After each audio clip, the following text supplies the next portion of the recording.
The young people gathered from all parts of the Hunter region for the forum to share ideas, discuss common concerns and work on solutions for problems confronting youth. After breaking into workshop groups for the past 2 days, this afternoon the results were presented to an attentive audience made up of parents, politicians, clergy and the media. Subjects canvassed ranged from changes to education, unemployment, discrimination, teenage sex, drugs and youth support. Some groups acted out their points in theatrical form, others used surveys and statistics. All were articulate and intelligent. Here's a sample of what they had to say. All we want is a fair go and a chance to show our worth. With cutting back teachers, we still have the resources, the computers, but can computers teach? Can they talk? Can they show you what to do? Children should be more aware of what being abused means. We should have education programs running in schools, and children who have been abused should not feel ashamed or inferior. Like you can catch other things besides babies when you have sex. So I think that's important. They've got to know that there are other things that happen. Drinking mainly, I think, could be related to boredom actually in the community, because if there's nothing to do, they're just going to go to parties, and drink. And we think that drinking is actually relating to vandalism in a way too. People of the world must live together.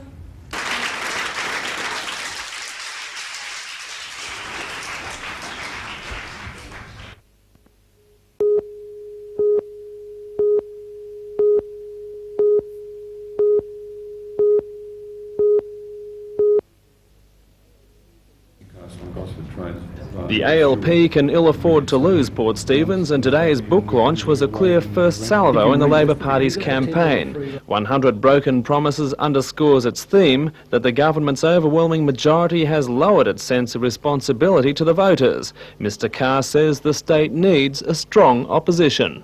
But I think the importance of this by-election is that it gives people in this region an opportunity to provide a bit more balance in politics. You've got a very arrogant government in Macquarie Street, a government with an overwhelming majority. Now, it's not good for politics, and even a Liberal voter would recognise this, not good for politics if you have a weak opposition. ALP candidate Bob Martin's opponents will no doubt make full use of the circumstances leading up to the by-election to reduce his already slim majority. Mr Carr steered away from the electoral bribery claims, but he says the case provokes serious questions about the entire electoral process. We're very critical of the judgment because we think that a logical extension would rule out, say, a shadow treasurer promising tax cuts. A logical extension of the Needham judgment would rule out someone who promises to lift a sewerage levy, for example. Now, not just people in the Labor Party, but very many commentators on the law are very critical of the Needham judgment. A date hasn't been set for the by-election, but planning is well advanced and Mr Martin won't be alone. His campaign manager in the white shirt is Joe Mora. He's the man who engineered federal member for Hunter Eric Fitzgibbon's successful re-election campaign.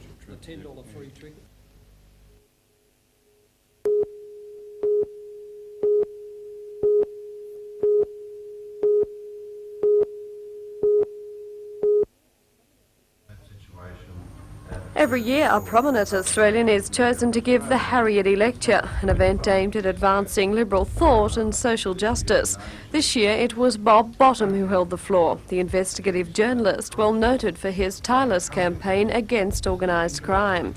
More than 150 people attended Newcastle University to hear Mr Bottom speak, many keen to hear just how much he knew about crime in the Hunter. And Mr Bottom was quick to claim Newcastle is far from squeaky clean. He says many of Australia's major crime rings have solid links with the city, and while none of the Mr Bigs operate from here, he claims many of the highly ranked criminals are using it as their base. Mr Bottom last spoke in Newcastle 9 years ago and admits he then forecast little hope in the fight to control crime. But last night he was far more optimistic, saying with special inquiries and commissions being called, much ground has already been made. Charging and jailing of the Chief Stipendiary Magistrate, Murray Farquhar. We've seen the jailing also on corruption charges of a Minister of the Crown, Rex Jackson. As I mentioned earlier, there's been the charging of a Justice of the High Court, Lionel Murphy, and I could go on and on. Well, But it was after he finished speaking that organiser Pat Mahoney believes the real benefits were gained. Several people amongst the crowd reportedly pulled Mr Bottom aside to offer information he later claimed could be very useful in the crime crackdown. Through the Bulletin and other major media of Australia, it's now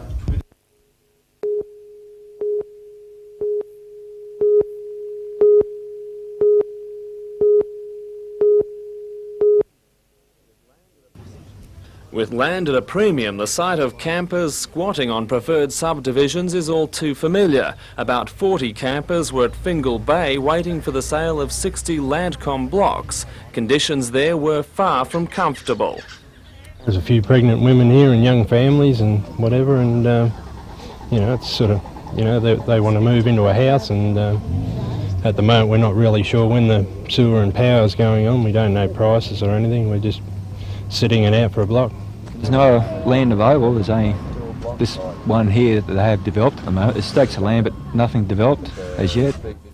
Under the new scheme announced by Housing Minister Joe Shipp, campers can put their names on an official list. It will then be used as a roll call for the sale on Saturday, allowing the buyers to go home or back to work knowing their plot is safe.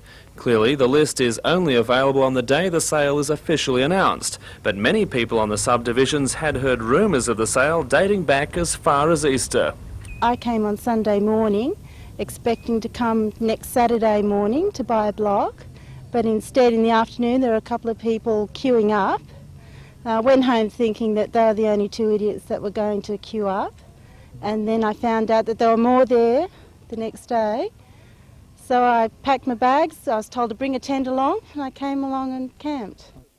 A spokesman for the minister said nothing can stop people setting up camp on the rumour of a sale, but at least under the new system the buyers won't have to endure their uncomfortable vigils for quite so long.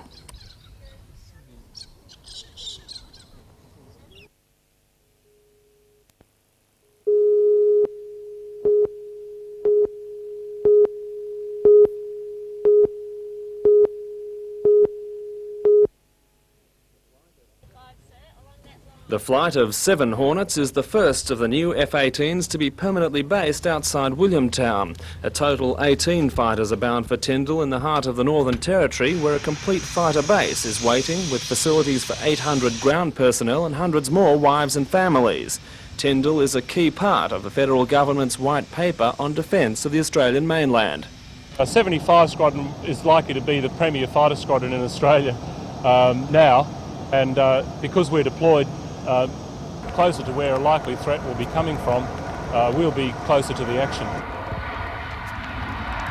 Even without the prospect of immediate conflict, the new base 300 kilometres south of Darwin will give the pilots far more room to polish up their skills without the obvious airspace restrictions associated with Williamtown. The fighters took off today in miserable conditions with a ground temperature of 16 degrees. It took them less than 1.5 hours to reach a stopover in Townsville, where the weather report, by the way, was sunshine and a balmy 28 degrees.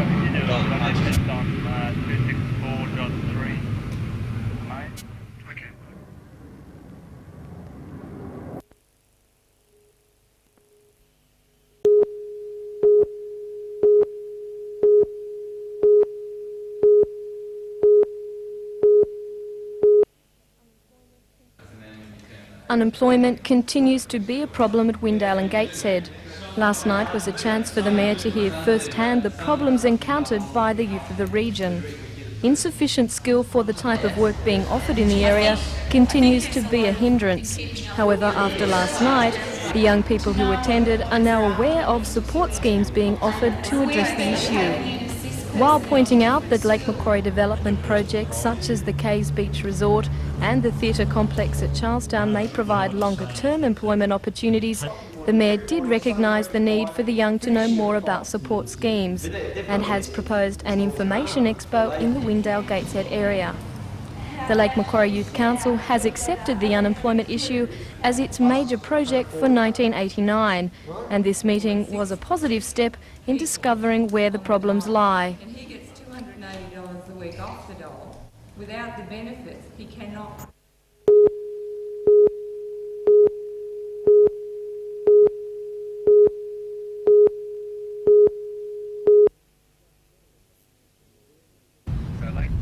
museum has just held its annual general meeting and is looking to new ideas and more room for its growing collection of exhibits. Those plans have received a boost thanks to the International Convention of Maritime Museums, which met in Sydney this week. Conference delegates from across the globe are now touring museums in Australia. Today they're in Newcastle. Conference director and head of the Norwegian Maritime Museum, Bård Koltveit, is aware of the local museum's plans to move. He says there's a place for increasing public involvement, but the museum has a more important role as a bank of knowledge.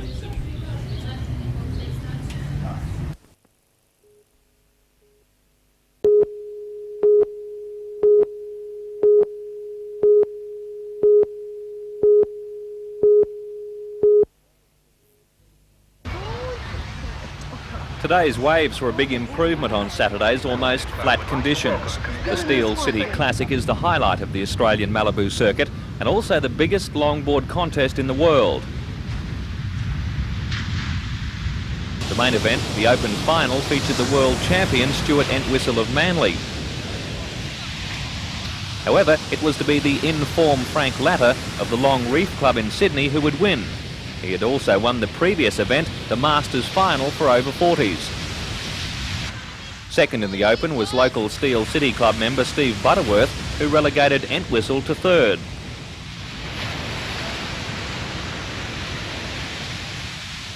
In the 9-foot traditional final, Wollongong's Chris Puckridge beat Newcastle's Roger Clements, with again Stuart Entwistle filling third place.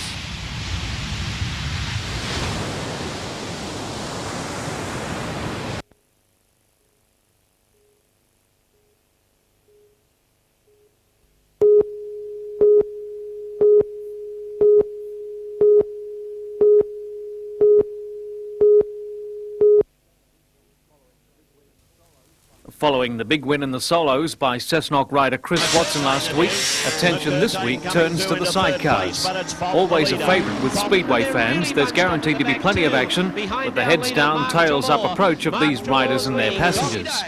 A late entry on tomorrow night's programme will be the Speed Cars, also making their first appearance this season. More than 20 competitors are travelling from Sydney to race in the event. In the solo division, former World Cup team member Gary Guglielmi returns to racing after a long layoff. The programme also features super sedans, street stock sedans, stock cars and Formula 500s. The action starts at 7:30. Unbelievable stuff. He's into the...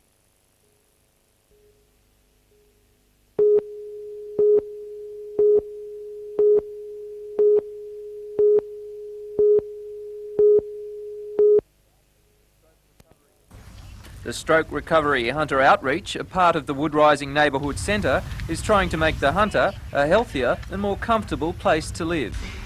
It's a resource centre for all people concerned with stroke, the stroke person, the family, health professionals and people living in the community that want to identify risk factors so that they can perhaps adopt a different lifestyle.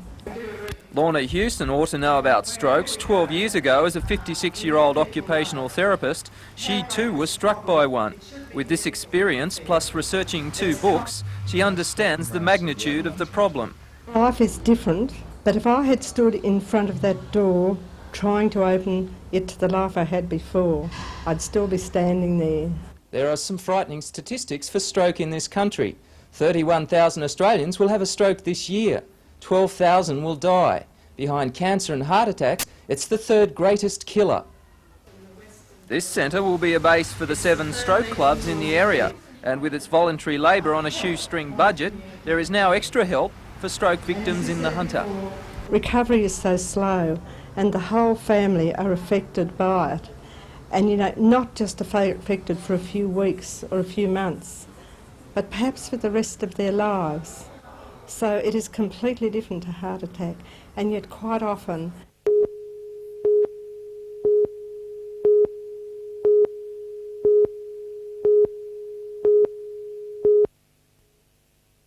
Spring Fair. I welcome you to the gardens. Thank you very much for your...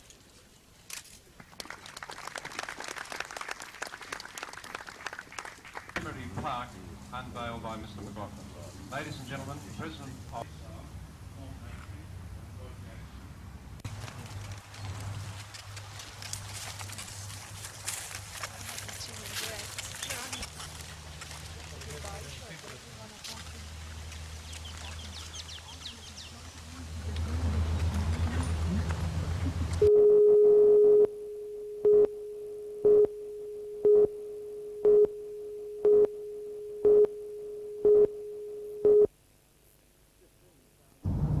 15 townhouses and 6 apartments fronting onto the foreshore were put up for sale this weekend. About half a dozen prime sites were snapped up for prices ranging from $150,000 to $160,000.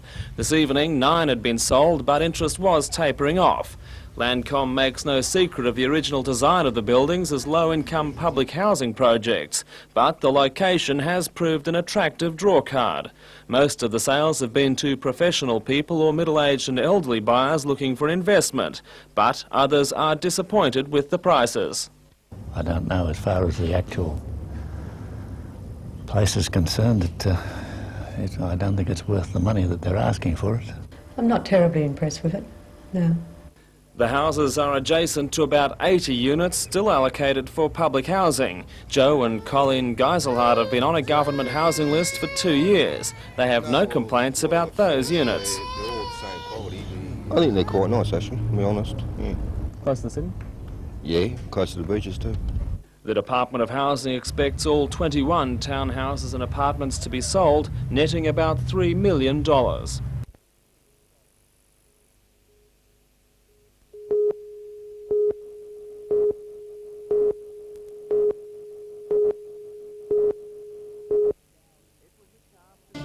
It was a cast of thousands. Well, 147 young actors dancing and singing their way through 45 minutes of pure entertainment. It took 10 weeks of rehearsal, an exercise which teachers say is particularly designed to give less fortunate children self-esteem and confidence which they may lack. With a Sandman, goblins and magic, it was unadulterated Hollywood. And with a $1 donation at the door, funds raised will be going towards future musical treats.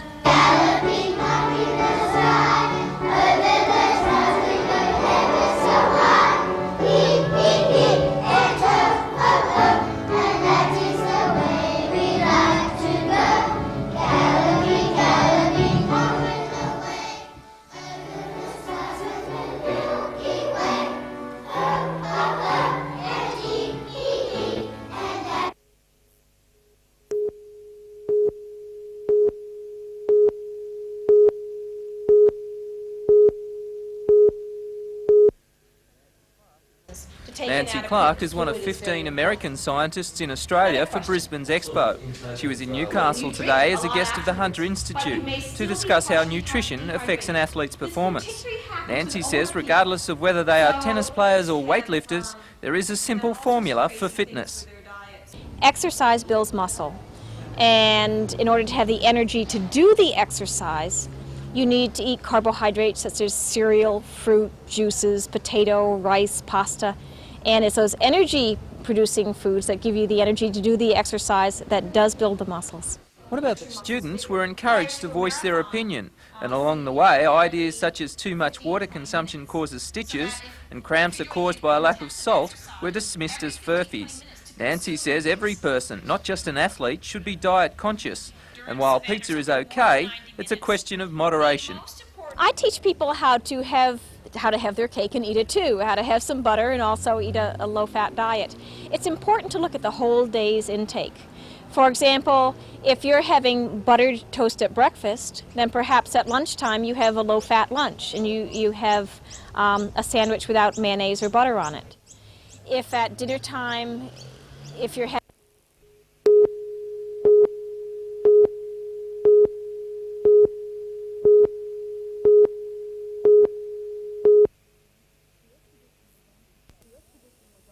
The exhibition was on display today at the Hunter Institute of Higher Education. It features traditional works by 36 Aborigines who've spent time at the Corrective Centre. The collection is the brainchild of Beverly Spears. She is employed by TAFE to teach art at a number of prisons in Australia. She is of Aboriginal descent and feels a deep sense of cultural identity, a sense of belonging she is eager to instil in her students. The sense of cultural identity is missing, but the feeling of wanting it is there. And once they start learning about it, they really can't get enough. Traditional methods only are used. Materials include sticks, feathers, leaves and paper bark. But it's not just an exercise in cultural reawakening. The purpose of Beverly's work is twofold. She hopes to give the inmates a trade. What I aim to do and what I try and do is teach them to be self-employed. I teach them jewellery making. The new thing I learned last week at a permaculture conference was how to make recycled paper so they can make their own cards and letter paper. They learn to carve boomerangs, they learn to carve their artefacts that they can sell, and there's no need to come back in and say I couldn't get a job, because they can sit on the footpaths in Sydney and sell their art, and that's what I want them to do. I want them to be self-employed. I don't want to see them back. Classes are offered to both white and Aboriginal prisoners, and so far some very promising artists have emerged, with one black painter now commanding up to $1,000 a work. The exhibition opens at 5 o'clock in Cessnock City Hall tomorrow.